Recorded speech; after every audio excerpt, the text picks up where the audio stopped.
सवाल मेरा ये है, बात सुनो। ये गांव के पलायन के बारे में तुम क्या बोलोगे? इसमें गांव का पलायन जो हो रहा है ना, उसमें मुख्य किस चीज की कमी है? स्वास्थ्य। अच्छा। हरिंदर जी और मैं कुछ ही समय पहले हॉस्पिटल का हाल देख के आए और और कई दिनों से विद्यालय में अनशन भी है। अच्छा, वो मांगे तो लगभग पूरी होगी, मांगे पूरी हो गई है तो लेकिन इसमें कई लोगों का कहना भी था कि यार यहाँ नहीं, मांगे पूरी होना न होना वो अलग विषय है। जो इतने दिनों तक बच्चों ने पढ़ाई नहीं की ये और ऐसा है ना, बिना शिक्षकों के रहे, कौन जिम्मेदार रहे? वो तो सही है, लेकिन ये बात नहीं है। वो हर जगह शिक्षकों की कमी थी, ऐसा नहीं कि जुम्मा में ही थी, ये बात नहीं है। हर जगह शिक्षकों की हर कमी जगह थी। शिक्षकों की कमी थी तो फिर अनशनी क्यों किया आप लोगों ने? अरे यार, नहीं हर करना जगह था थी ना। तो हर जगह अनशन भी तो हुई है, ये भी तो देखो, हर जगह अनशन हुए, हाँ। हर जगह अनशन हुए। तो मैं कह रहा हूँ कि इसमें यार ये कोई नहीं कर सकता, मतलब ये सरकार की नीतियाँ गलत है कि मतलब कि जब कोई टीचर जा रहा है तो उससे पहले मैं ये पूछ रहा हूँ कि भाई ये बता कि गांव का मुख्य मुद्दा बता कि पलायन क्यों हो रहा है और कौन लोग कर रहे हैं, किस वजह से हो रहा है। ये शिक्षा स्वास्थ्य तो ये बहुत पुरानी बात है, ये चल ठीक हो गया। शिक्षा तभी सुधरेगी जैसे बाय द वे, अगर चलो सरकार के भरोसे नहीं रहते हैं, प्राइवेट स्कूल भी है गाँव में, ठीक है, उसमें लगभग जब हम भी पढ़े हैं बचपन से लेके आज तक, आज खुद मेरा लड़का वहीं पढ़ रहा है उसी स्कूल में जिस स्कूल में मैं पढ़ के आया। उसी स्कूल की बात करते हैं, नौला पब्लिक स्कूल की। जैसे बाय द वे वो टीचर अभी भी काम कर रहे हैं, वहीं पढ़ा रहे हैं। मतलब जब हम जितने मेरे लड़की की उम्र है तब से मैं पढ़ रहा था, अब लगा मेरी उम्र इतनी होगी, लड़का कितना बड़ा हो गया होगा। तो मैं कह रहा हूँ कि जैसे बाय द वे इसको सुधार नहीं सकते थे हम? अब तू जॉब वाला है, तूने अपनी परिवार पकड़ी और चल दिया, ठीक हो गया।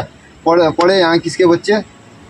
मिडिल क्लास और जो मतलब उतना इनकम नहीं होता है जिनका, वो अब जब गांव में पैसे वाले रुकेंगे ही नहीं तो फिर गांव का भी तो नहीं हो सकता है। फिर उसको भी हम क्या कहेंगे? उसका मुद्दा बता कह रहा हूँ कि किस वजह से। पलायन एक उत्तराखंड का ही मुद्दा है, पलायन खाली जुम्मा का नहीं है। अरे यार, मैं वही तो तेरे से बोल रहा हूँ, गाँव की बात कर रहा हूँ यार। हर साल लोग आपदा से प्रभावित रहते हैं और नंबर एक बात, स्वास्थ्य शिक्षा के लिए हमें यहाँ से दूर जाना ही पड़ता है। हमेशा शिक्षकों की कमी रही है और पेयजल की बराबर आपूर्ति न होना ये भी बहुत बड़ा मुद्दा है। अब तुम्हारे घर में आजकल पानी नहीं है पानी अभी जो है ना, बरसात में लगभग पानी न भी मिलेगा तो चलेगा, क्योंकि उतना यूज नहीं होता है पानी का। जो है हेमंत के महीने में हुआ, जब पानी के गधेरे नाले सब सूख जाते हैं, उस समय जरूरत हुई पानी की। तो मैं तो ये कह रहा हूँ कि ये बता मेरे को कि चलो ठीक है, गांव का ये मुद्दा बता कि मतलब कि भाई पलायन होने का ये कारण तूने बता दिया, शिक्षा और क्या बोलते तो ये स्कूल और शिक्षा और ये हॉस्पिटल के, ठीक है, स्वास्थ्य को लेके। स्वास्थ्य, शिक्षा और बेरोजगारी भी एक बहुत बड़ा मुद्दा है। बेरोजगारी मुद्दा है तो आदमी एक चीज बता, यहाँ वहाँ जाके कौन सा रोजगार कर रहा है? वो 10-15 हज़ार 20 हज़ार की तनख्वाह ले रहा होगा। नहीं, अब यहाँ भी इतना भी तो नहीं है। इतना नहीं है तो एक फिर भी जो भी है, एक जंगलों के हिसाब से, अगर उस जंगलों के हिसाब से तो मतलब कई चीज़ों का है ना, जो उसमें भी तो इनकम अपना आदमी ठीक ही कर रहा है, साल का खर्चा निकाल दे रहा है, फिर भी है ही गरीब है। कहीं काम करो, लेकिन काम करना कोई चाह नहीं रहा है। कि गलत बोल रहा हूँ? बेरोजगारी मुद्दा है ही। बेरोजगारी तो वहाँ कौन सा यार पढ़े लिखे जो इतने हैं कि यार लाखों रुपया कमाएंगे, ये भी तो नहीं है ना। मैं कह रहा हूँ कि अपनी मातृभूमि, अपनी जन्मभूमि को छोड़ के जो जा रहे हैं, तो उसका क्या है, कह रहा हूँ, रीजन। मेन प्लान तो वही है, स्वास्थ्य, शिक्षा क्या बड़ों की शिक्षा या बच्चों की? बड़ों की शिक्षा भी। अब शिक्षा के ऐसा हो गया ना आजकल, आदमी को खाली एक पढ़ाना हो गया, वो रोजगार पर शिक्षा हो या ना हो, पर लोग प्लान कर ही रहे हैं। एक चीज मैं पूछ रहा हूँ, हमारे समय में भी कोई बच्चे बाजार पढ़े होंगे, कोई गांव में पढ़े होंगे, ठीक हो गया। अभी की बात नहीं कर रहा हूँ, पहले की बात कर रहा हूँ। उस समय भी टीचर लगभग 1-2-3, अभी तो चलो स्टाफ इतना ज़्यादा है। उस समय में कितने लोग गांव से पढ़े हुए सक्सेसफुल हो रखे हैं, और जो बाहर पढ़े हैं वो लोग हो रखे हैं। शिक्षा और स्वास्थ्य का मुद्दा रख रहे हैं, ठीक है। जो लोग अभी आजकल में मतलब तुम्हारे एज में नौकरी वाले हैं, कोई लोग गांव में ही तो पढ़े होंगे। उस समय शिक्षा और स्वास्थ्य की क्या परेशानी थी? उस समय तो कोई ऐसा कोई साधन नहीं था। अब तो घर घर तक, लगभग गांव तक सड़क पहुंच गई है। स्वास्थ्य अगर किसी का खराब भी हो जाता तुरंत, अब यार पूरा हॉस्पिटल डिस्ट्रिक्ट तो यहाँ नहीं पहुंच सकता है, लेकिन इतनी सुविधाएं आ गई है कि अब घर तक आदमी 2 कदम नहीं चल रहा है। क्यों? जैसे दरवाजा खोला रोड दिख जा रही है, घर का दरवाजा खोलती ही रोड दिख जा रही है। तो इतना भी तो विकास हो रखा है, ये भी देखो। मैं कह रहा हूँ कि जैसे तुम्हारे समय में कोई लोग गांव में तो पढ़े होंगे, तो वो कितने सक्सेसफुल हो रखे हैं, आज किस पोजीशन में है, कहाँ है, नौकरी वाले हैं, क्या है। और एक दूसरा हम बोलते हैं कि आज बच्चों को धारचूला पढ़ाते हैं, पिथागोरस पढ़ाते हैं, वो कितना सक्सेसफुल हो रखे हैं और गांव में पढ़ा हुआ बच्चा कितना सक्सेसफुल हो रखा है, ये बता के रहो। अब जैसे हम बोलते हैं कि यार आज क्या है, एक दूसरे को देखा देखी करके अपने जैसे तैसे भी मैनेज करके आदमी यार दूसरों को देख के अपना परिवार पकड़ के चल दे रहा है, पिथौरागढ़, धारचूला, कोई हल्द्वानी, कोई देहरादून। मैं कह रहा हूँ ये मूर्खता का काम है कि यार सही काम है कह रहा हूँ। अब इतने सारे लोगों को हम मूर्ख भी नहीं कह सकते, कोई ना कोई कारण होगा, किसी न किसी कारणवश लोग जा ही रहे हैं। तो फिर मैं कह रहा हूँ वो लोग गांव के बारे में क्यों ज्ञान फैलते हैं फिर, गांव में ऐसा नहीं है, रहते हैं वो दिल्ली है, मुंबई है, धारचूला रहते हैं, पिथौरागढ़ रहते हैं। जब उन्हें गांव से कोई मतलब नहीं है, गांव की कुछ सोच नहीं रहे, तो वो क्यों इसको मुद्दा बनाते हैं कि गांव में ऐसा होना चाहिए वो सामने। जब तुम लोग गांव में ही नहीं रह रहे हो तो यार फिर तुम्हें बोलने का भी तो कोई वो नहीं हुआ ना। अब बोलने को तो मैं बोल दूंगा कि यार प्रधानमंत्री ऐसा यहाँ आता, वो करता, शो करता। जो चीज़ एक्चुअली में हो सकती है वो चीज़ को बोलो, या तो बोलो ही मत, मैं कह रहा हूँ। गाँव में ऐसा है ना, अब स्वास्थ्य की कमी है, शिक्षा की कमी है, और हमेशा स्वास्थ्य तो एक चीज़ बता ना, स्वास्थ्य इससे पहले भी तो कमी था। कौन सा पहले से हमारे दादा बूबू लोगों के समय से स्वास्थ्य क्या उस समय से ही दिक्कत हो रही है, उस ऐसा तो कुछ वो मुद्दा नहीं है ना। मैं कह रहा हूँ कि गाँव का पलायन होने का कारण बता कह रहा हूँ। बेरोजगार लोगों को भाई पहनाव चाहिए, अच्छा रख रखाव चाहिए, शिक्षा चाहिए, स्कूलों में टीचर तो चाहिए, ठीक है यार, स्वास्थ्य चाहिए, घर के अंदर पानी चाहिए। घर के अंदर तो पानी यार, इसी बात मत कर यार, इतना तो फिर वो शहरों की जैसी सुविधाएं बात मत करना। कुछ तो हमने खुद परिश्रम भी तो करना पड़ेगा ना भाई। पर आज के समय में अलग जो चीज़ सुन, जो चीज़ जितनी सुविधाजनक होती है वो चीज़ उतना नुकसानदायक भी होता है। ये चीज़ भी तो देख भाई, नुकसानदायक क्यों होगा? क्यों नहीं होगा यार। तेरे को घर के अंदर तक पानी चाहिए, वहाँ वो चाहिए, वहाँ वो चाहिए, तो आदमी हिलेगा डुलेगा ना। पहले के ज़माने में हमारे मतलब दादा लोग, बूबू लोग, अब बाबा आजम के ज़माने की बात मत करना। अरे यार राख तो से हाथ धोते थे, राख से हाथ धोते थे, तो उसी समय में लौटना पड़ेगा भाई। लास्ट में देख ले, अब क्या बात कर रहा है, क्या वो चांद में पहुंचेगा? कोरोना आया तो राख से कहाँ गाँव में कौन सा कोरोना फैला फिर? कहाँ फैला कोरोना गाँव में?